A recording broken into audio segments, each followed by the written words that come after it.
नमस्ते बच्चों। सब टनाटन है नो। चल, टनाटन ही होना चाहिए, है ना। तो in our last 3 classes of work power and energy we learn about, हम लोग क्या क्या सीखे। वर्क ट्रांसफर, है ना। वर्क ट्रांसफर सीखे, पोटेंशियल एनर्जी के बारे में जाने, वर्क काइनेटिक एनर्जी थ्योरम के बारे में जाने, कंजर्वेशन ऑफ मैकेनिकल एनर्जी के बारे में जाने, और भी बहुत सारा कंसेप्ट ड्यूरिंग सब्सिक्वेंट कंसेप्ट्स जाने हम लोग, है ना। आज हम लोग उन सारे कंसेप्ट्स को पहले समराइज करेंगे, फिर उसके बाद इसके ऊपर प्रॉब्लम्स बनाएंगे और जो जो कंसेप्ट हम लोग सीखे हैं उसको अप्लाई करेंगे, ठीक है। इसके बाद नेक्स्ट क्लास में हम लोग जानेंगे types of equilibrium on the basis of energy. वहाँ न्यूटन्स लॉ में क्या सीखे थे कि नेट फोर्स अगर किसी बॉडी के ऊपर में नेट एक्सटर्नल फोर्स जोड़ना जरूरी है। Net external force on a body और सिस्टम अगर इक्वल टू 0 है तो हम लोग कहते थे कि सिस्टम क्या चीज में है बेटा, इक्विलिब्रियम में है, ठीक है। एनर्जी के पॉइंट ऑफ व्यू से कब कहेंगे कि कोई सिस्टम इक्विलिब्रियम में है, तो ये सारे के सारे हम लोग कंसेप्ट नेक्स्ट क्लास में सीखेंगे। आज हम लोग कंसेप्ट जो भी सीखे उसको जरा सा समराइज कर लेंगे और उसके बाद उस पर बेस्ड प्रॉब्लम्स बनाएंगे। और हाँ, एक चीज आज हम लोग और सीखेंगे पावर के बारे में। व्हाट इज पावर, ये पावर क्या है। आप लोग 9th या 10th क्लास में पढ़े होंगे, power is equal to work done per unit time is called power. But this is correct definition, I am not saying कि ये इनकरेक्ट हो गया, लेकिन इसको और इलेबोरेट कर सकते हैं, ठीक है। तो क्या इलेबोरेट कर सकते हैं, पावर को कहाँ तक खींच के लेके जाएंगे, है ना। तो ये सब हम लोग देखेंगे और मेनली आज हम समराइज करेंगे सारे कंसेप्ट जो पिछले 3 क्लासेस में हम लोग सीखे हैं, पार्ट 1, पार्ट 2 और पार्ट 3 में, और उस पर बेस्ड आज हम लोग प्रॉब्लम्स बनाएंगे, ठीक है। चलिए चलते हैं टनाटन जर्नी पर, है ना। पेन और कॉपी लेकर के बैठ जाइए और टनाटन शुरुआत कर दीजिए। और हम क्या बोलवे क्या करें भाई, बताइए। हाँ? चलिए ठीक है। हम लोगों ने सीखा क्या क्या वर्क पावर एनर्जी में। वर्क पावर और एनर्जी, सबसे पहले तो ये याद रखिएगा बेटा जी कि काइनेमैटिक्स में हम लोग सिर्फ कंसंट्रेट किए velocity, speed, position, displacement, acceleration, इस सब के ऊपर कंसंट्रेट किए, फोर्स वगैरह के बारे में कुछ नहीं सोचे। वही सेंट्रल आइडिया हमारा क्या था, वेलोसिटी, एक्सेलरेशन, डिस्प्लेसमेंट। स्पीड वगैरह तो वही मैग्नीट्यूड हो गया वेलोसिटी का, और डिस्टेंस जो हो गया। अब न्यूटन्स लॉ में हम किस चीज पर कंसंट्रेट किए थे बेटा, फोर्स के ऊपर में। Net external force on a system is equal to mass times acceleration of system. अब एनर्जी, यहां जब एनर्जी वाला कंसेप्ट ले रहे हैं तो यहां हमारा सेंट्रल आइडिया क्या हो गया बेटा, एनर्जी। हर चीज को अब हम एनर्जी के मेथड से समझने का प्रयास कर रहे हैं। एनर्जी को हम लोग पहले डिफाइंड किए, है ना, और हम डेफिनेशन क्या किए, क्या दिए एनर्जी का, कि everything in this universe visible और invisible is a form of energy. Visible को भी उसमें घुसड़ दिया, इनविजिबल को भी घुसड़ दिया, दैट इज कॉल्ड एनर्जी। सब कुछ तो एनर्जी हो गया, mobile energy, high room energy, हम एनर्जी, ये बोर्ड एनर्जी, सब फॉर्म ऑफ एनर्जी है, ठीक है। लेकिन उसके बाद हम बताए थे कि human beings are always interested in those forms of energy which are useful to them, which are suitable for them. Suitable form of energy या useful form of energy क्या है, electrical energy, heat energy, light energy, sound energy, etcetera etcetera, ठीक है। तो यहाँ पर हम लोग सिर्फ किस फॉर्म ऑफ एनर्जी पर यहाँ पर में हम लोग डिस्कशन कर रहे हैं मैकेनिक्स में, kinetic energy and potential energy. Kinetic energy क्या है, energy associated with a body due to its motion. Due to its motion, a motion can be translational, rotational, vibrational, any types of motion, ठीक। अब दूसरा potential energy क्या हुआ, energy associated with a body और system of particle और single particle, ठीक है, due to its position in a space और due to its configuration in a space. Configuration change करेंगे पोटेंशियल एनर्जी चेंज हो जाएगा। बात समझ में आ रही है? अब पोटेंशियल एनर्जी सिर्फ और सिर्फ किस फोर्स के लिए डिफाइन किया गया है? कंजर्वेटिव फोर्स के लिए डिफाइन किया है। इसमें इंप्लाइड मीनिंग है बेटा, अगर हम पोटेंशियल एनर्जी का नाम लें तो आप दिमाग में ही आराम से भटाक छना एकदम समझ लीजिएगा फट से कि भाई ये पोटेंशियल एनर्जी माने कंजर्वेटिव फोर्स के द्वारा वर्क डन। ठीक, तो इतना चीज। अब इक्वेशंस क्या क्या हम लोग ड्राइव किए थे बेटा? काइनेटिक एनर्जी बराबर क्या हो गया? हाफ mv², ये आया था। और चेंज इन पोटेंशियल एनर्जी क्या डिफाइन किए थे? Negative of the work done by internal forces. अब ये इंटरनल कंजर्वेटिव लिखना जरूरी है कि नहीं, आप लोग सोचिएगा, क्योंकि negative of the work done by internal force, यहाँ डेल यू लिखे, चेंज इन पोटेंशियल एनर्जी, समझिएगा इस सब चीज को। और वर्क काइनेटिक एनर्जी थ्योरम क्या सीखे थे? Sigma W is equal to delta K. अब सिग्मा डब्ल्यू बराबर क्या होगा बेटा? सिग्मा डब्ल्यू बराबर क्या है बेटा जी? तो work done by external agent plus work done by internal agent. ठीक है, बराबर। अब हम लिख सकते हैं इंटरनल एजेंट जो है कंजर्वेटिव हो सकता है, नॉन कंजर्वेटिव, तो यहाँ लिख सकते हैं work done by external plus work done by NC plus work done by C, non conservative force, conservative force के द्वारा। ये एक्सटर्नल एजेंट के द्वारा वर्क डन क्या है, तो इसमें भी कंफ्यूज मत कीजिएगा। जो आपने अपना सिस्टम लिया है बेटा, जो आपने सिस्टम डिसाइड किया during study of motion, during solution of problems, उस सिस्टम के बाहर जो भी फोर्स लग रहा है वो उसके लिए एक्सटर्नल फोर्स हो गया। और उन फोर्सेस के द्वारा जो वर्क डन होगा वो work done by external agent हो गया। उस सिस्टम के अंदर जो जो भी फोर्स लग रहा है वो इंटरनल फोर्सेज हो गया, और उसके द्वारा वर्क डन कैलकुलेट। तो टोटल वर्क डन यहाँ बराबर चेंज इन बेटा काइनेटिक एनर्जी। अगर हम एक्सटर्नल और इंटरनल फोर्सेज में WNC दोनों ही केसेस में क्या हो जाए बेटा? जीरो हो जाए, यहाँ भी जीरो, यहाँ भी जीरो, तो हम इस इक्वेशंस को लिख सकते हैं ना, work done by applied force, या फिर ऐसे समझिए ना, work done by conservative force plus work done by applied force is equal to क्या हो गया बेटा? जीरो। अगर एक्सटर्नल यानी कि अप्लाइड फोर्स, बाहर से कोई और बल न लग रहा हो, तो हम क्या कह सकते हैं? Work done by conservative force बराबर क्या? जीरो। और work done by conservative force बराबर क्या हो गया? Zero, sorry, change in kinetic energy हो जाएगा, सॉरी बेटा, यहाँ भी चेंज इन काइनेटिक एनर्जी हो जाएगा, डेल्टा क्या ही हो जाएगा, है ना, चेंज इन काइनेटिक एनर्जी।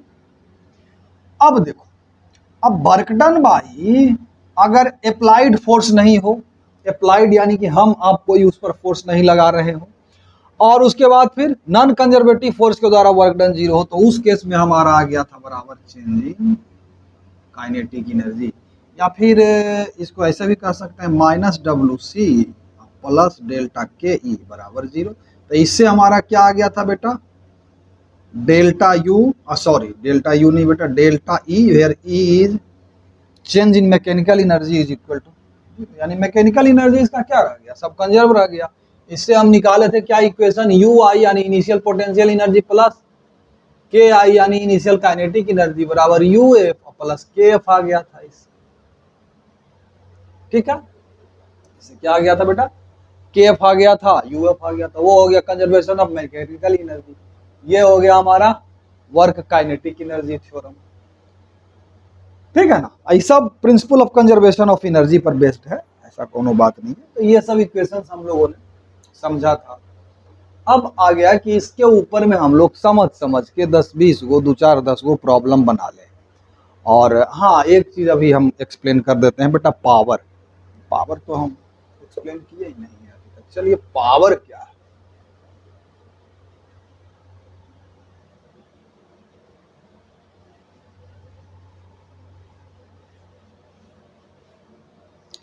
देखिए बेटा, पावर क्या है जरा सा समझ लीजिए। जैसे कोई हमारा बॉडी है, ये क्या है बेटा? बॉडी है। ये क्या है हमारा, ये सरफेस रफ है, रफ मान करके चलते हैं, और बाहर से हम एक बल लगा रहे हैं, अप्लाइड फोर्स है ये, एफ अप्लाइड फोर्स है।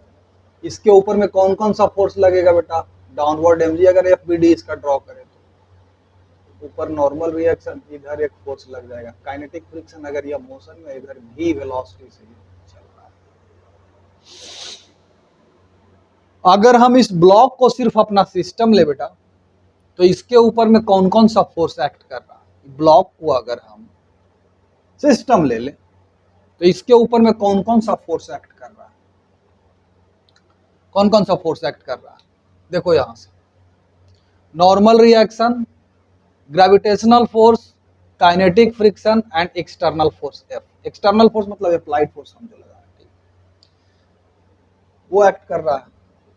चलिए ठीक है, अब देखो अब ये फोर्स जो है और ये फोर्स जो है क्या कर रहा है इसको बेटा, ये फोर्स इसको चूंकि पुश कर रहा है, डिस्प्लेसमेंट इसमें है, तो इस फोर्स के द्वारा कुछ वर्क हो रहा है। अब what is work, work is a method to transfer energy by a force to a body. और ट्रांसफर में फ्रॉम और टू भी हो गया, या तो उसको दे रहे हैं या उससे ले रहे हैं।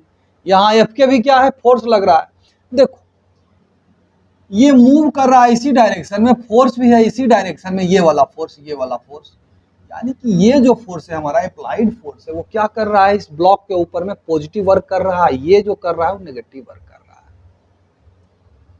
ठीक है, तो पावर का अगर हम कहें कि डेफिनेशंस दें, तो power is equal to rate of transfer of energy per unit time, या फिर इसको रेट मत लिखिए, यहां सिर्फ ट्रांसफर ऑफ एनर्जी कर दिए, transfer of energy divided by time, यही हमारा पावर का एक्चुअल डेफिनेशन हो जाएगा। अब उसमें अब सब इंक्लूडेड हो गया कि फोर्स के द्वारा अगर वर्क डन हो रहा है तो ट्रांसफर हो रहा है एनर्जी, तो यहाँ WIT हो जाएगा डेफिनेशन, है ना। अगर हम इस ब्लॉक को चलिए फोर्स वगैरह सबको हटा दिए, चलिए हटा दीजिए, खत्म कर दीजिए, ये सब खत्म कीजिए, हम इस ब्लॉक को कुछ नहीं, कोई फोर्स नहीं लगा रहे हैं, एन और mg तो फिर भी लगेगा। अब हम लोग क्या करें, इस ब्लॉक को हीट कर रहे हैं, तो इस केस में पावर क्या हो जाएगा, तो पावर हो जाएगा बेटा कितना रेट से हम इसको हीट सप्लाई कर रहे हैं, तो हो जाएगा del H by delta T, where del H is amount of heat energy transferred to this body per unit time. इस केस में पावर ये हो जाएगा। बात समझ में आ रही है ना, ठीक है। अगर सपोज हमको ये दे दे कि इसका kinetic energy as a function of time दे दे, कैसा दे दे बेटा, as a function of time दे दे, तो kinetic energy as a function of time दे दे, यानी काइनेटिक एनर्जी या तो बढ़ रहा होगा या घट रहा होगा या फिर कांस्टेंट होगा, तो इस केस में हमारा पावर क्या हो जाएगा बेटा, तो dk/dt हो जाएगा। इसको इस सबको जरा ध्यान से समझिएगा। Power is actually transfer of energy per unit time. हम यहां ट्रांसफर में दोनों बात कर दिए हैं कि या तो ट्रांसफर टू द बॉडी और ट्रांसफर फ्रॉम द बॉडी, ठीक है। तो पावर नेगेटिव भी हो सकता है और पॉजिटिव भी हो सकता है। अगर ये बॉडी लूज कर रहा हो पर यूनिट टाइम एनर्जी, तो पावर यहां ये क्या आएगा, दिस बाई टाइम क्या आएगा, नेगेटिव आएगा, dk/dt हो जाएगा, रेट ऑफ ट्रांसफर। ये इंस्टेंटेनियस पावर हो गया बेटा। यहां पर मैं आपको डेल के वाई डेल्टा टी लिखना है, डेल के वाई डेल्टा टी, ठीक है। अगर वेरी डेल्टा टी को अगर हम क्या कर दें, यहाँ डेल्टा टी को लिमिट लेकर डेल्टा टी को 0 टेंड करा दे, तो क्या हो जाता था, यही चीज इंस्टेंटेनियस पावर क्या हो जाएगा फिर, dH/dt। यहाँ इंस्टेंटेनियस पावर क्या हो जाएगा, अगर डेल्टा टी टेंड्स टू 0, तो यहाँ हो जाएगा dk/dt, where k is kinetic energy. यहाँ पर में वर्क के केस में क्या हो जाएगा इंस्टेंटेनियस पावर बेटा, तो सिंपल सा बात है, वो तो आप लोग समझ ही रहे होंगे, तो dW/dt। तो what is power, power is actually rate of transfer of energy या transfer of energy per unit time. That can be light energy, that can be heat energy, that can be kinetic energy, that can be work, that can be any types of transfer of energy. Clear है। तो this is called power. अब यहाँ पर से देखिए कुछ कुछ definition में थोड़ा सा फॉर्मूला वाला थोड़ा सा बदलाव आ जाता है। देखिए जैसे पावर वाला क्या हुआ बेटा, WIT भी होगा, होगा ना बेटा जी, transfer of energy per unit अथी work done per unit time. और वर्क डन क्या होता है बेटा, F.R/T, है ना। यानी कि हम लोग कह सकते हैं कि F.R/T यानी कि क्या हो गया बेटा, फोर्स डॉट वेलोसिटी, है ना। यहाँ लेकिन ये वेलोसिटी क्या है, एवरेज वेलोसिटी। अगर हमको कहे कि इंस्टेंटेनियस पावर निकालिए तब यहाँ पर मेरी dr/dt हो जाएगा और ये हो जाता है हमारा force dot velocity where v is instantaneous velocity. तो फोर्स और वेलोसिटी के टर्म में भी पावर को निकाल सकते हैं, वर्क और टाइम के ये फॉर्म में भी पावर को हम लोग निकाल सकते हैं। सब सिंपल सा है। तो ये फॉर्मूला भी आप याद रखिएगा कि इंस्टेंटेनियस पावर बराबर फोर्स डॉट वेलोसिटी। जितना फोर्स हम लगा रहे हैं और डॉट प्रोडक्ट ले लेंगे उसका किसके साथ, वेलोसिटी के साथ।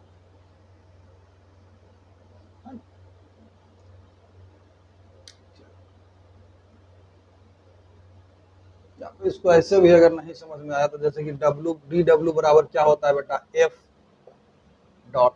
दोनों तरफ टाइम से डिवाइड कर दो, ऐसे भी इसको समझ सकते हैं। तो ये तो हो गया इंस्टेंटेनियस पावर, तो ये हो गया भैया वेलोसिटी। जैसे आपको समझना है वैसे समझ लीजिए, कोई टेंशन वाला बात नहीं है, ये भी करेक्ट है, ये भी करेक्ट है। तो पावर का एक और फॉर्मूला फोर्स और वेलोसिटी के टर्म में फोर्स डॉट वेलोसिटी होता है। लेकिन ये किस केस में होता है, जब फोर्स से आप एनर्जी को ट्रांसफर कर रहे हैं। Force is a technique to transfer energy, कि दिमाग में एकदम रखना है भैया। फोर्स वाला में न्यूटन्स लॉ में फोर्स से मोशन का स्टडी किया, एनालाइज किया। यहाँ एनर्जी वाला, यही पूरा फिजिक्स चलेगा बेटा, यही पूरा फिजिक्स चलेगा। हम मैग्नेटिज्म जब पढ़ाएंगे तो एक बार मैग्नेटिक फोर्स से डील करना शुरू कर देंगे, दोबारा जब उसी को डील करेंगे तो मैग्नेटिक एनर्जी से, मैग्नेटिक पोटेंशियल एनर्जी। इलेक्ट्रोडायनामिक्स पढ़ाएंगे तो एक बार हम उसको इलेक्ट्रिक फील्ड से यानी कि फोर्स वाला मेथड यूज करेंगे एक्सप्लेन करने का, तो दोबारा उसी चीज को फिर जब पढ़ाने लगेंगे तो उसको एनर्जी वाला कंसेप्ट से हम डील करेंगे। तो हर टॉपिक में फिजिक्स का दो तरीका होता है, एक फोर्स मेथड, एक एनर्जी मेथड। फोर्स मेथड हम लोग कर चुके हैं न्यूटन्स लॉ, अभी हम लोग एनर्जी वाला कंसेप्ट को सीख रहे हैं। What is power, transfer of energy per unit time.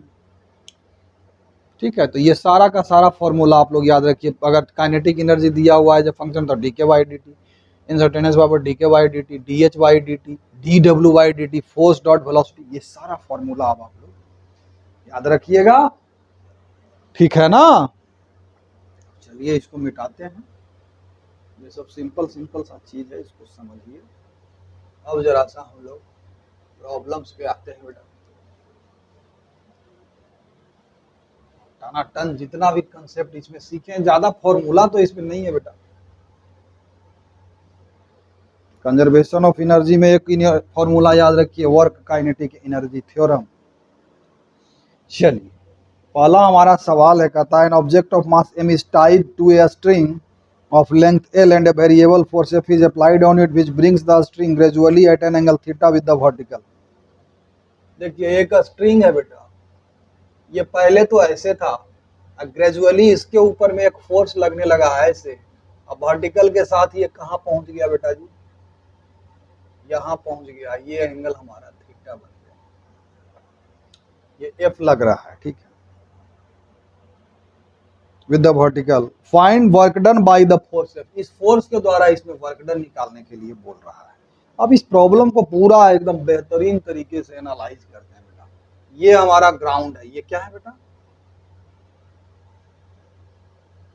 क्या है बेटा, ग्राउंड है। देखो अब सबसे पहले हम आपको क्या बोले थे कि जब भी न्यूटन्स लॉ में भी बोले थे, प्रॉब्लम सोल्व करने वक्त सबसे पहले अपना सिस्टम डिसाइड कीजिए, किसके ऊपर आप स्टडी कर रहे हैं। तो इसमें भी हम बोलेंगे सबसे पहले अपना सिस्टम डिसाइड कीजिए। अगर आप यहाँ सिस्टम ही ब्लॉक प्लस अर्थ को लेते हैं तो एक्सटर्नल एजेंट फिर क्या हो जाएगा, ये स्ट्रिंग हो जाएगा बेटा। अगर आप सिस्टम सिर्फ ये ब्लॉक लेते हैं तो आपका एक्सटर्नल एजेंट ये अर्थ भी हो जाएगा, ये स्ट्रिंग भी हो जाएगा। आप सोच लीजिए, आप कोई भी ले लीजिए बेटा, कोई भी ले लो यहाँ पर। और कहता है कि स्लोली इसको यहां से यहां तक पहुंचाया गया, ऐसा नहीं बड़ा स्पीड में, स्लोली, यानी चेंज इन काइनेटिक एनर्जी इस केस में क्या है बेटा, जीरो है। काइनेटिक एनर्जी इनिशियली अगर के है तो काइनेटिक एनर्जी फाइनली भी इसका क्या है, के है। ये वेरी नियरली क्या है बेटा, जीरो। ये वेरी नियरली क्या है, जीरो, क्योंकि स्लोली इसको पुश किया जाए। अब देखो बेटा, हम लोग कौन सा यहां पर में कंसेप्ट अप्लाई करेंगे, वर्क काइनेटिक एनर्जी थ्योरम।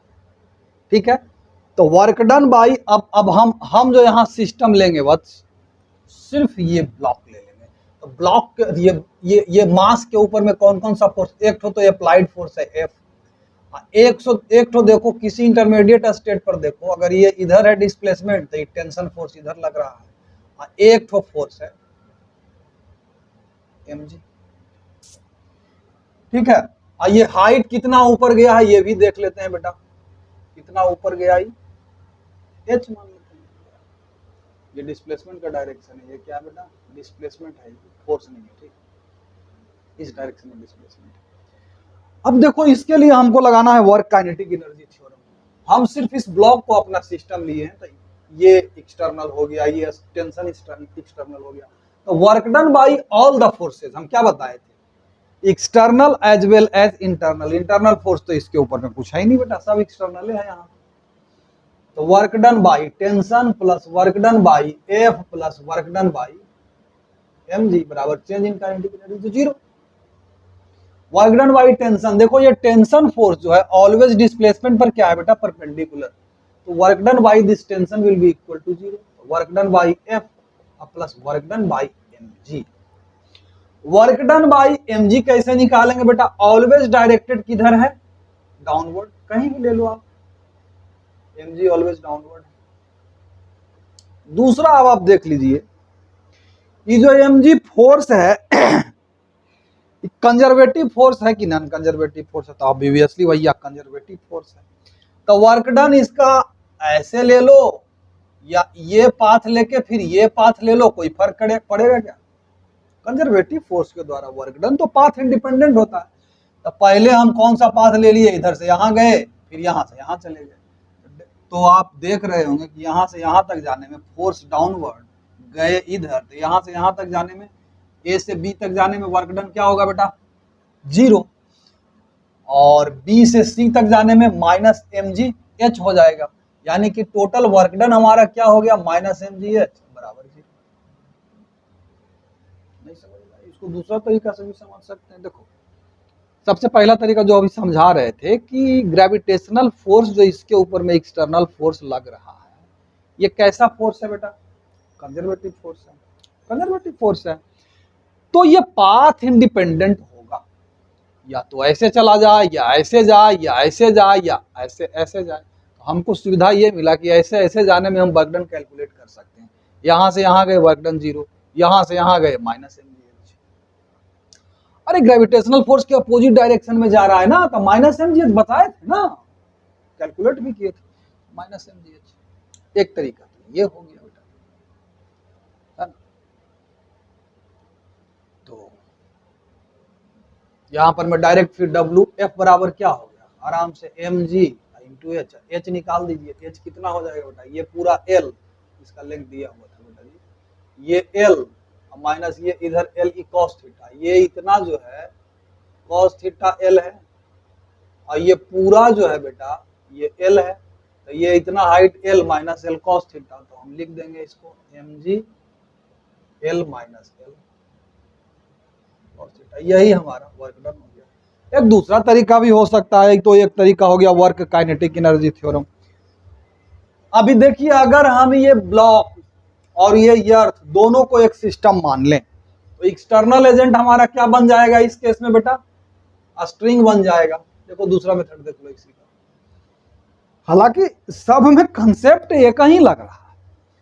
अगर हम इस अर्थ को और इस ब्लॉक को एक सिस्टम मान लें, ये देखो इसको मान लें, तो एक्सटर्नल फोर्स कौन लग रहा है बेटा, ये टेंशन, इसके द्वारा वर्क डन कितना है, 0, तो इसका मैकेनिकल एनर्जी क्या रहेगा बेटा, कंजर्व रहेगा ना। तो हम लोग कह सकते हैं यू आई प्लस के आई बराबर यू एफ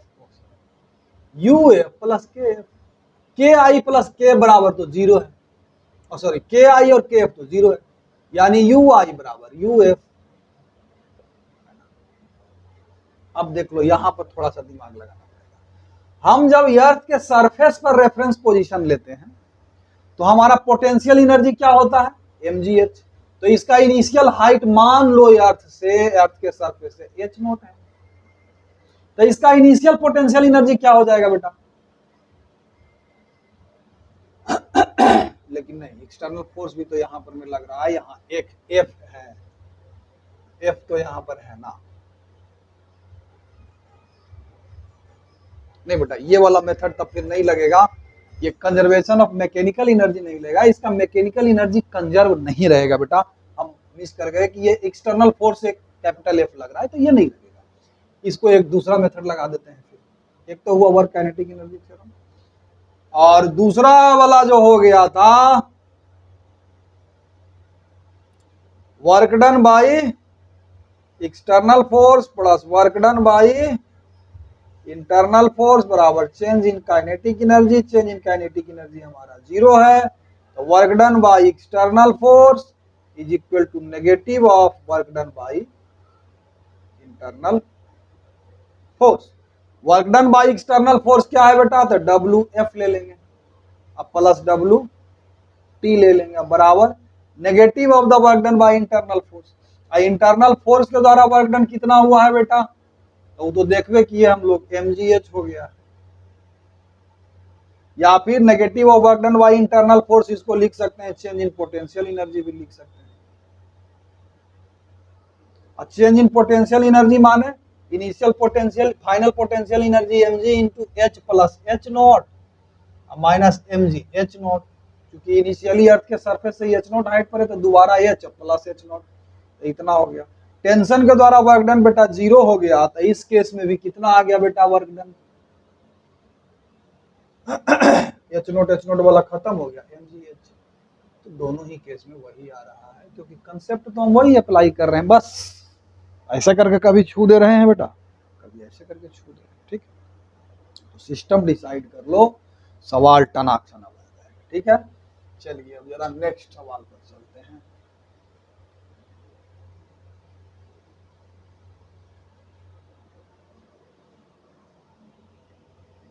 हाँ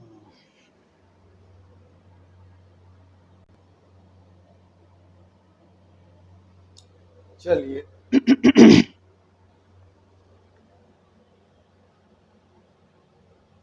ये एक सवाल है बेटा,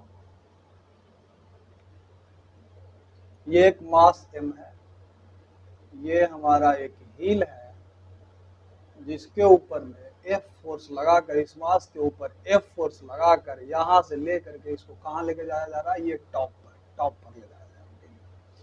बेस का है यहां से यहां, ये बेस लेंथ L है और हाइट इसका h है, तो कहता है इसे अप्लाइड फोर्स F के द्वारा वर्क डन निकालिए, ठीक है ना। तो यहाँ वर्क काइनेटिक एनर्जी थ्योरम लगा देते हैं। अगर आप वो वाला मेथड लगाइएगा, कौन सा वाला बेटा, न्यूटन्स लॉ से, या वर्क वाला डायरेक्ट की वर्क कितना हुआ ये कैलकुलेट करना है, वो लगाइएगा तो सीधा क्या हो जाएगा, एफ डॉट डी आर, इसका इंटीग्रेशन बराबर वर्क डन निकल जाएगा फोर्स एफ के द्वारा, ठीक है।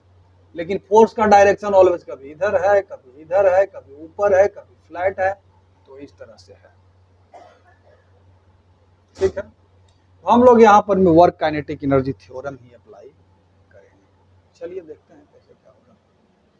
सबसे पहले इस ब्लॉक का किसी भी पॉइंट पर हम फ्री बॉडी डायग्राम खींच लेते हैं कि कौन कौन सा फोर्स लग रहा है। एक फोर्स तो लग रहा है डाउनवर्ड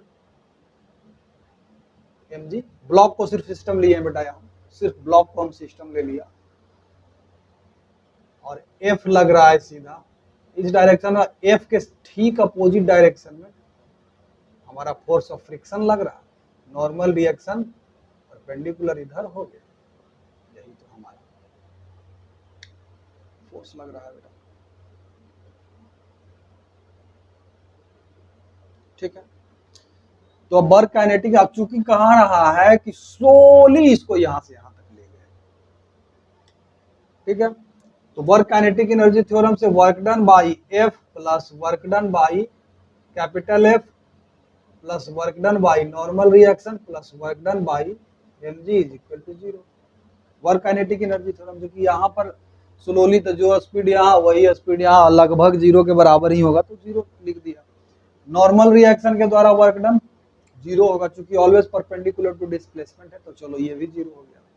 और mg के द्वारा वर्क डन तो वही वाला लगाएंगे बेटा, यहां से यहां ले गए, फोर्स डाउनवर्ड है, फिर यहां से यहां ले गए तो माइनस mgh, यानी wmg बराबर क्या हो जाएगा बेटा, यहां से यहां तक ले जाने में जो वर्क हुआ तो माइनस mgh। ठीक है, यानी wf जो हमारा आ रहा है बेटा जी mgh माइनस wf। अगर हम ये wf work done by friction किसी मेथड से अगर कैलकुलेट कर लें तो हमारा ये प्रॉब्लम सोल्व हो जाएगा। वर्क डन बाई फ्रिक्शन क्या हो रहा है, तो एक इंटरमीडिएट कहीं स्मॉल लेंथ कंसीडर करते हैं, लगभग फ्लैट होगा, इस तरह का हो जाएगा। मान लेते हैं कि उस वक्त ये एंगल कितना बना रहा है, थीटा बना रहा है हॉरिजॉन्टल के साथ उस फ्लैट से, छोटा सा एक यहाँ नन्हा मुन्हा सा छोटा सा यहाँ से हमने ले लिया। ठीक है, अब इस ब्लॉक के ऊपर में फोर्सेस के ऊपर विचार करते हैं। नॉर्मल रिएक्शन ऊपर, इधर एफ, इधर mg या इधर एफ लग रहा है। इस एफ के द्वारा वर्क डन जो होगा कितना हो जाएगा बेटा, एफ बराबर होगा क्या, तो म्यू mg कॉस थीटा। मान लेते हैं कि इस डायरेक्शन में कितना डिस्प्लेसमेंट हुआ, ds, तो dwf क्या हो जाएगा बेटा, हाँ जा रहा है ऊपर नीचे तो नेगेटिव हो जाएगा, तब minus mu mg cos theta into ds। ये मान लेते हैं कि ds ये डिस्प्लेसमेंट, ये अगर पूरा स्मॉल कर देंगे तो ये ds अगर ये हो, यहाँ से यहाँ मान लिया हम ले गए, बहुत स्मॉल हम ये पार्ट लिए हैं, अगर ds ये हो तो ये कितना हो जाएगा, ये वाला जो इसका लेंथ हो जाएगा नीचे ही कितना जाएगा, इतना जाएगा। इसको dl अगर ले लें हम तो ds cos थीटा बराबर dl होगा, देखो ना ds cos थीटा बराबर dl, यानी कि ds cos थीटा की जगह पर हम लोग dl लिख सकते हैं minus mu mg into dl, यानी कि अगर work done by frictional force हम इंटीग्रेट कर दें इसको तो ये कितना आ जाएगा बेटा,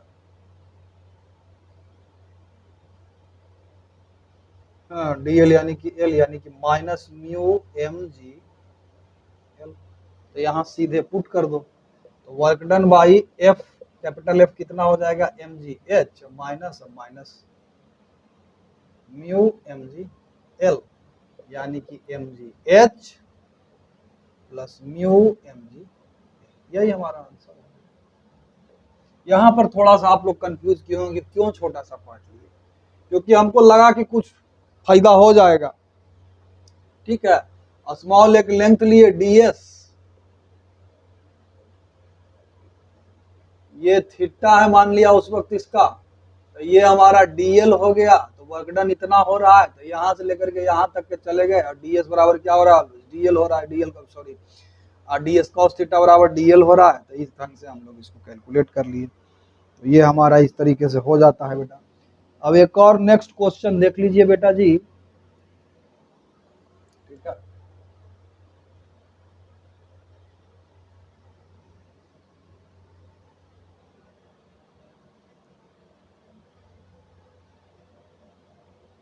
चलिए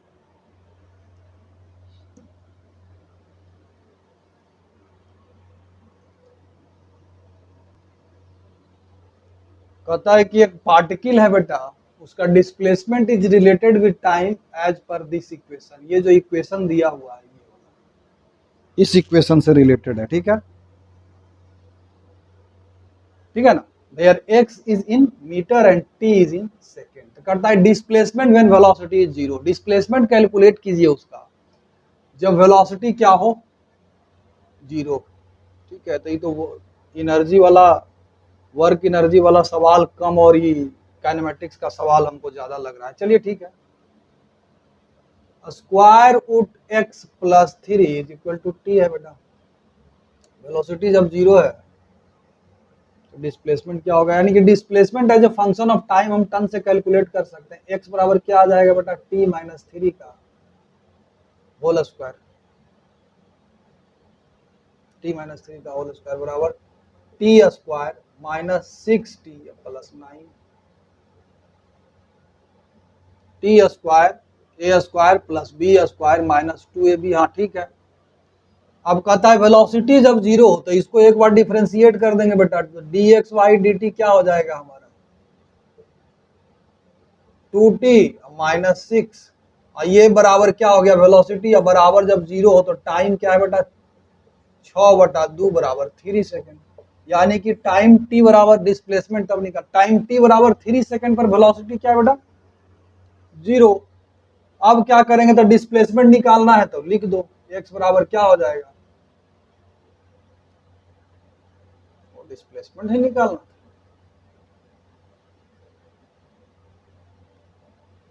6/2 बराबर 3, तो डिस्प्लेसमेंट तो जीरो है बेटा इसका।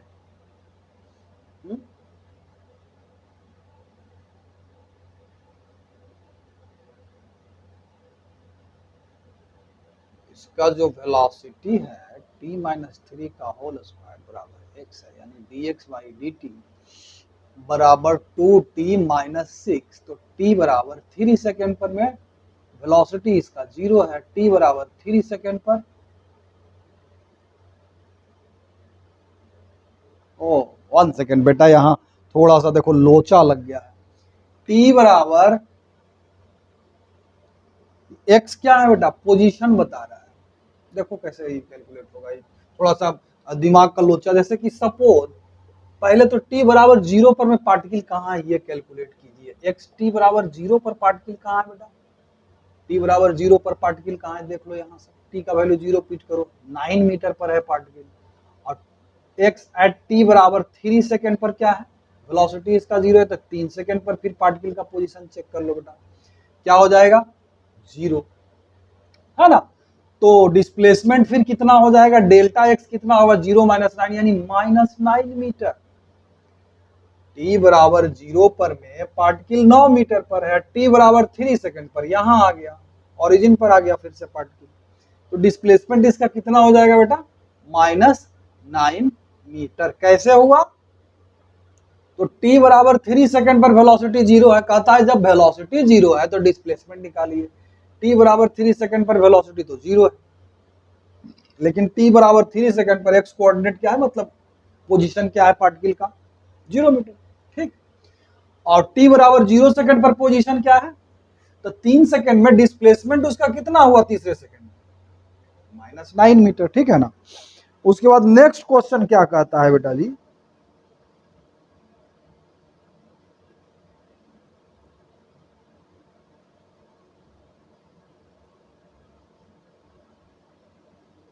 वन सेकेंड, ये क्या गड़बड़ घोटाला हो रहा है। चलिए बेटा, तो ये डिस्प्लेसमेंट इसका कितना हो जाएगा बेटा माइनस 9 मीटर, ठीक है, क्योंकि t बराबर 0 सेकेंड पर पोजीशन क्या है 9 मीटर, और t बराबर 3 सेकेंड पर पोजीशन क्या है 0 मीटर, तो 3 सेकेंड पर डिस्प्लेसमेंट कितना हो जाएगा माइनस 9 मीटर। अब आप लोगों को इसमें कुछ कंफ्यूजन हो रहा होगा, चलिए इसको हम एक 3-4 मेथड से बना के दिखाते हैं। पहला तो ये हो गया, सिंपली डिस्प्लेसमेंट ये हो जाएगा, सिंपल एकदम कैलकुलेट कर सकते हैं आप लोग, ठीक है।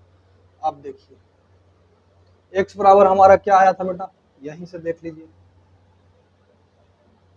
और क्वेश्चन में ही लिखा हुआ है बेटा कि the displacement x of A particle moving in one dimension under the action of a constant force, तो यहां से x बराबर हमारा आ जाएगा t माइनस 3 का whole square is equal to हो जाएगा t स्क्वायर माइनस 6t और प्लस 9, इसको इस तरह से देखो हम लोग लिख सकते हैं 9 plus minus 6t plus half into 2 into T square, देखो तो ये नहीं मैच कर रहा, उससे x f is equal to x i plus v x i into t plus half x into T square. Compare अगर करेंगे बेटा तो इनिशियल एक्स कोऑर्डिनेट इसका क्या है 9 मीटर, इनिशियल वेलोसिटी यानी कि टी बराबर 0 पर वेलोसिटी क्या है -6 मीटर पर सेकंड। वो आप देख भी सकते हैं यहाँ से, अगर भी निकाले तो 2 इंटू टी माइनस 3 यानी कि 2t माइनस 6 टी बराबर 0 पर -6 मीटर पर सेकंड। और एक्सीलरेशन इसका एक्स एक्सिस के along 2 metre per second square. इतना डाटा हम लोग निकाल लिए। इनिशियल वेलोसिटी क्या है बेटा इतना, और इनिशियल पोजीशन क्या है 9 मीटर, और एक्सीलरेशन ये, यानी कि इसका अगर हम ये पार्टिकल इनिशियली कहाँ था यहाँ पर था, और इसका एक्सेलरेशन क्या है बेटा, हाँ सॉरी, और इसका वेलोसिटी किस डायरेक्शन में है वो भी देख लीजिए -100, जबकि इसका एक्सेलरेशन क्या है पॉजिटिव, यानी कि ये इस डायरेक्शन में, एक्सेलरेशन इधर वेलोसिटी इधर, इनिशियल वेलोसिटी -6। ठीक है, तो एट टी बराबर 0 पर सिचुएशन ये है इस पार्टिकल का, टी बराबर 0 पर क्या है बेटा सिचुएशन ये है।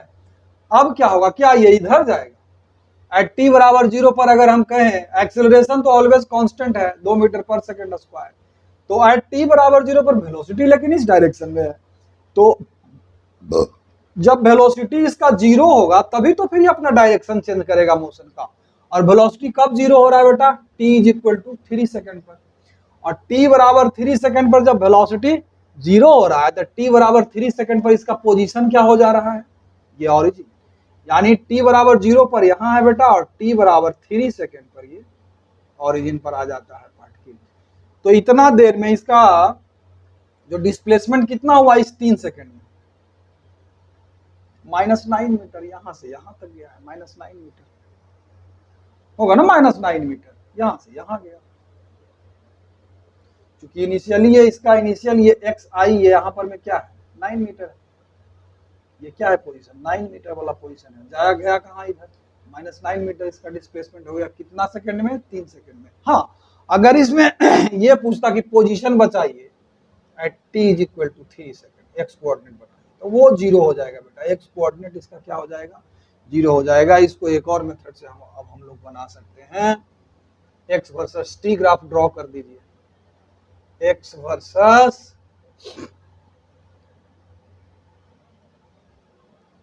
टी ग्राफ, इसका ग्राफ क्या हो जाएगा एक्स वर्सेस टी ग्राफ, तो इसको टनाटन हम लोग एक्स इधर ले लो टी इधर ले लो, देखो ग्राफ कैसे ड्रॉ कर देंगे टर्म से हम।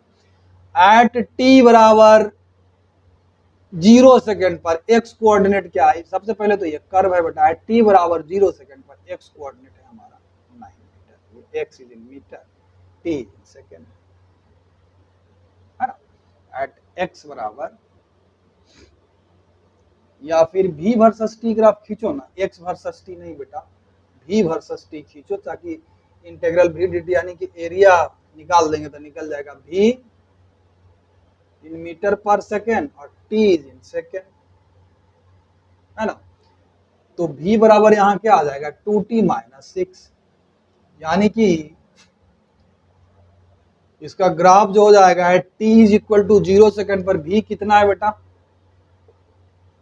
-6, टी बराबर 0 पर -6, और टी बराबर 3 सेकंड पर 0 पर, और टी बराबर 3 सेकंड पर वेलोसिटी क्या हो जाता है 0, यानी कि हमारा ग्राफ कुछ इस तरह से चलेगा, हाँ, इसी तरह से चलेगा, है ना, इसी तरह से चलेगा, और ये इधर जाएगा ये इधर जाएगा, इस तरह से ग्राफ हमारा v वर्सेस टी ग्राफ है।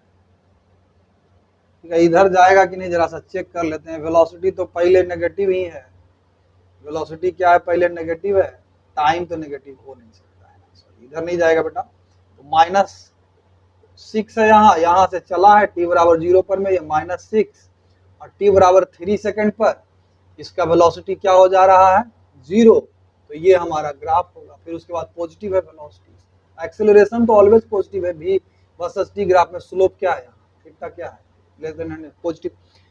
अब देखो यहाँ से अगर हमसे पूछा जाएगा कि डिस्प्लेसमेंट निकालिए, तो v वर्सेस टी ग्राफ में क्या करते थे हम लोग, एरिया टाइम एक्सिस और ग्राफ के बीच का एरिया, कैसा एरिया है नेगेटिव, अब इसका एरिया कैलकुलेट कीजिए तो डिस्प्लेसमेंट निकल जाएगा t बराबर 3 सेकंड में।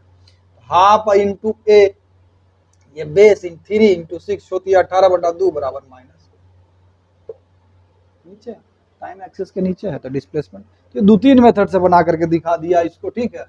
आप लोग इसको समझते रहिए कि हाँ पोजीशन इसका t बराबर जब वेलोसिटी इसका 0 है तो इसका पोजीशन भी क्या है, एक्स कोऑर्डिनेट भी क्या है बेटा 0 है, ये तो हम कह सकते हैं। लेकिन डिस्प्लेसमेंट t बराबर 3 सेकंड पर,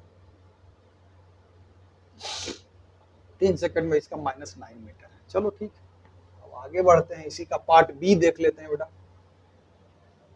ठीक है ना। इसका पार्ट बी देख लेते हैं। पार्ट बी में क्या है, वर्क डन क्या होगा in first 6 second, work done in first 6 second. अगर फोर्स दिया, मास भी अगर इसका दिया हुआ होता तो हम इसका वर्क डन बड़ा टन से हम लोग इसका कैलकुलेट कर देते हैं, लेकिन इसका चूंकि मास नहीं दिया हुआ है तो हम लोगों को वर्क डन और मान करके चलते हैं कि इसके ऊपर में यही एक फोर्स लग रहा है और बाकी कोई फोर्स अगर नहीं माने तो वर्क डन बराबर क्या हो जाएगा, delta K Y, work kinetic energy theorem, ये कंसेप्ट लगा सकते हैं। तो वर्क डन कितना हो जाएगा बेटा, और फर्स्ट 6 सेकंड v बराबर क्या होता है बेटा जी, v बराबर हो गया हमारा t माइनस 3 का होल स्क्वायर, सॉरी ये नहीं है, 2t माइनस 6 है भी। तो t बराबर 0 सेकंड पर वेलोसिटी क्या है, स्पीड क्या है 6 मीटर पर सेकंड, और v1 और v2 t बराबर कितना सेकंड, 6 सेकंड, 6 दूना 12, 6 दूना 12 माइनस 6 तब भी 6 मीटर पर सेकंड। अरे तब तो v1 और v2 सेम हो गया बेटा, तो चेंज इन काइनेटिक एनर्जी क्या हो गया, 0, यानी वर्क डन क्या हो गया हमारा, 0 हो जाएगा। वर्क डन क्या हो जाएगा, 0 हो जाएगा। तो इस तरह से आप टनाटन इस सब सवाल को बना सकते हैं, इस समय कुछ है नहीं, ठीक है। नेक्स्ट क्वेश्चन हम देखते हैं।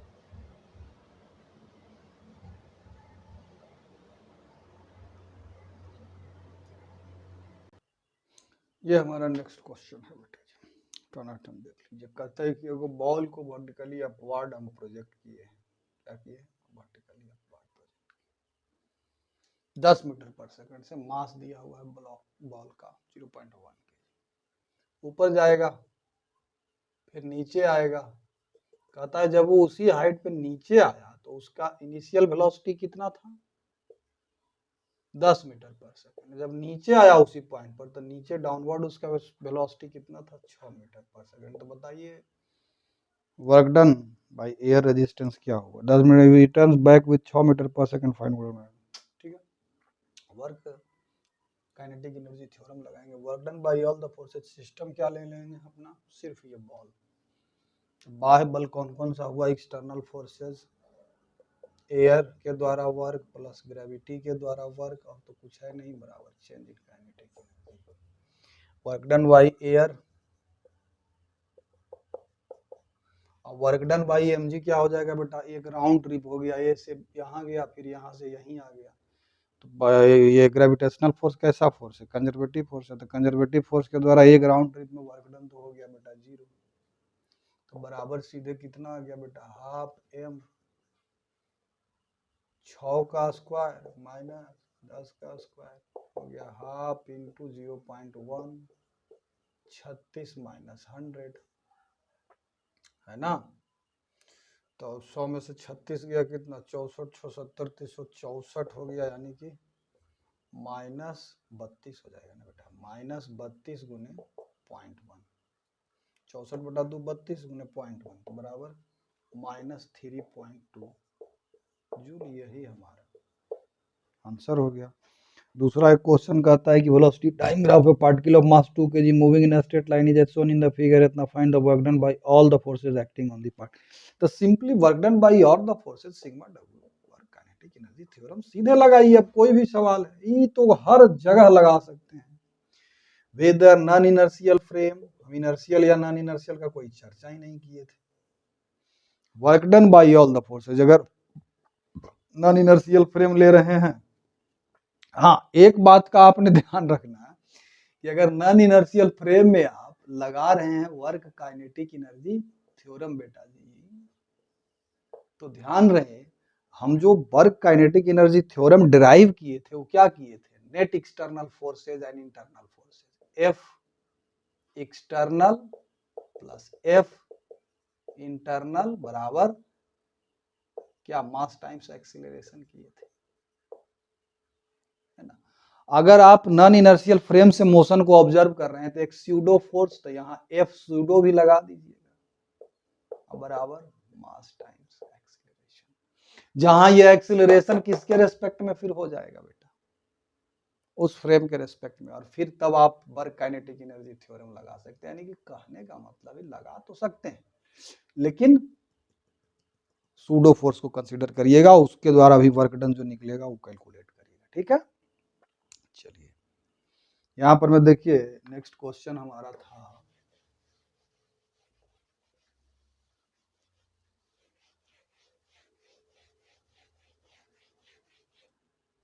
क्या था हमारा, वेलोसिटी टाइम ग्राफ दिया हुआ है बेटा, ये इस तरह का कुछ है, सब तो टनाटन v वर्सेस t ग्राफ दिया हुआ है, v is in metre per second, t is in second. तो ये 20 है, यहाँ 20 मीटर पर सेकंड, और यहाँ टाइम 2 सेकंड, ठीक है। तो कहता है क्या कि velocity time graph particle 2 kg, मास इसका दिया हुआ बेटा 2 kg है, ठीक है ना। Moving in straight line as shown in the figure, find the work done by the forces acting on the particle. जो भी फोर्सेस के ऊपर में एक्ट कर रहा हो, इनिशियल वेलोसिटी क्या है 20 metre per second, final velocity यहाँ पर में क्या है बेटा 0। तो work done by all the forces sigma W बराबर चेंज इन काइनेटिक एनर्जी तो half into m, final velocity क्या है 0 माइनस इनिशियल क्या है 20 का स्क्वायर, तो हो जाएगा 20 दिसंबर 400, तो माइनस 400 बटा 2 गुने m 2, तो 2 2 खत्म, माइनस 400 जूल हो गया वर्क डन बाय ऑल। सब सिंपल है, आप वर्क काइनेटिक एनर्जी थ्योरम टनाटन लगा करके इस सबको आप सबको बनाएंगे। एक इसमें देखिए क्वेश्चन है कि is work energy theorem valid in a non inertial frame, तो yes it is valid, provided आप स्यूडो फोर्स के द्वारा भी वर्क डन निकालिएगा, work done by all the forces और change in kinetic energy valid है। अब कहता है कि ये particle of mass moves on a straight line with its velocity varying with distance travelled according to the equation v बराबर alpha square root x। कहता है ये particle of mass m, mass इसका दिया हुआ है बेटा m, moves on a straight line with velocity varying with the distance traveled according to the equation the verify is to find the total work done by all the forces acting during displacement x बराबर 0 to x बराबर b। ये भी बहुत simple है बेटा, x बराबर b तक में टोटल एक्सटर्नल फोर्स के द्वारा जो वर्क डन वो कैलकुलेट आप कर दीजिए। तो सिंपल है, x बराबर 0 पर vi 0, x बराबर b पर अल्फा स्क्वायर रूट b हो गया। अब work done by all the forces work kinetic energy theorem से क्या हो जाएगा बेटा, यही ना है, भी इतना alpha find the total work done by all the forces during the displacement from x बराबर 0 टू x बराबर b। x बराबर जब 0 पुट किए तो वेलोसिटी क्या है इतना, x बराबर जब b पुट किए तो इतना, तो सिग्मा w बराबर delta K E by work kinetic energy theorem. तो क्या हो जाएगा बेटा, half final alpha square root B है इसका स्क्वायर माइनस 0 का स्क्वायर, तो ये हो जाएगा बेटा alpha square B M by 2, ये इसका आंसर हो जाएगा ऑल द फोर्सेस के द्वारा वर्क डन।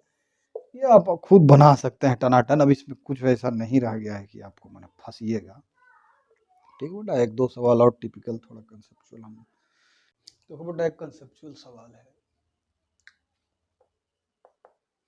कहा जा रहा है कि एक पार्टिकल है जो कि कंजर्वेटिव फोर्स उसके ऊपर में एक्ट कर रहा है, कंजर्वेटिव फील्ड में है, ठीक है। पोजीशन ए पर जब है, चलो ये पोजीशन हम ए मान लेते हैं, तो यहाँ पर उसका पोटेंशियल एनर्जी कितना है बेटा -40 जूल है। और जब पोजीशन बी पर चला जाता है तब उसका पोटेंशियल एनर्जी क्या है डोंट नो, लेकिन ये दिया हुआ है कि ए से बी तक जाने में जो वर्क है हमारा ये हमको पता है, ये दिया हुआ है -20। कहता है U B potential energy in position B क्या होगा। तो ए से बी तक जाने में कंजर्वेटिव फील्ड के द्वारा वर्क कितना हुआ बेटा, -20 जूल।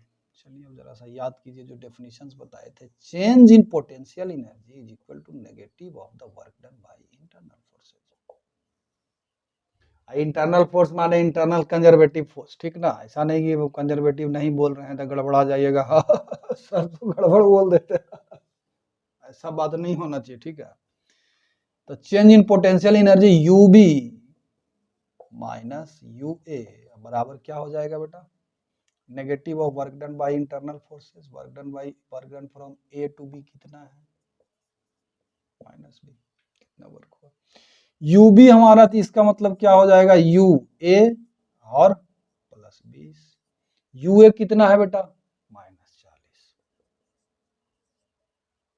तो +20 बराबर -20 जूल। तो यानी कि बी पर में हमारा जो पोटेंशियल एनर्जी है वो -20 जूल है ना, तभी ना -20 और -20 जूल ही होगा ना। हाँ भाई, यू बी माइनस यू ए, तो -20 ना नेगेटिव कर दो तो हाँ भाई -40, तो ठीक तो है। -20 जूल हमारा बी पर में पोटेंशियल एनर्जी है, ठीक है। इसको अगर आप दूसरा तरीका सोचते हैं तो ठहरिए, हम सोच करके ऐसे बताते हैं, क्योंकि केवल इस पर कंजर्वेटिव फोर्स लग रहा है, इंटरनल फोर्स जो भी है, तो जो भी सोचना पड़ेगा वो कंजर्वेटिव कंसेप्ट सोचना पड़ेगा ना बेटा जी।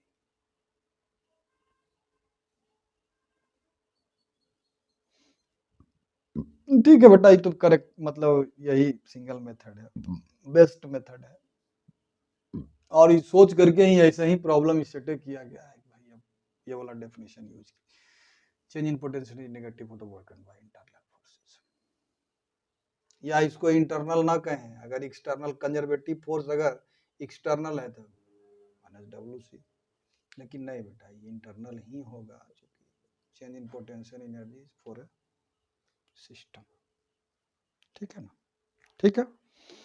तो अब आगे आप लोग टनाटन सवाल बनाइए बेटा। नेक्स्ट क्लास में हम लोग डिस्कस करेंगे equilibrium on the basis of energy. Energy के आधार पर इक्विलिब्रियम को कैसे कैसे हम लोग डिफाइन करेंगे, कैसे उसका प्रॉब्लम बनाएंगे टनाटन, और उसके बाद फिर जितना अधिक से अधिक हो सकेगा वर्क पावर एनर्जी का प्रॉब्लम हम लोग करेंगे नेक्स्ट क्लास में। थोड़ा सा कंसेप्ट बचा है, उसको कंप्लीट कर लेंगे। आज जो भी कंसेप्ट दिए उसको रिवाइंड कीजिए, बार बार वीडियो देखिए, कलम कॉपी लेकर के बैठिए और प्रॉब्लम्स को बनाइए। हम तो 2 4 10 मुश्किल से बनाते होंगे सवाल, और आपका सवाल फंसता होगा वो पूछिए कमेंट बॉक्स में डालकर, सर यहाँ कुछ नहीं बुझाया बताइए, ठीक है। बाकी आराम से पढ़िए, और नेक्स्ट क्लास में तो हम बता ही दिए हैं क्या पढ़ाएंगे, ठीक है।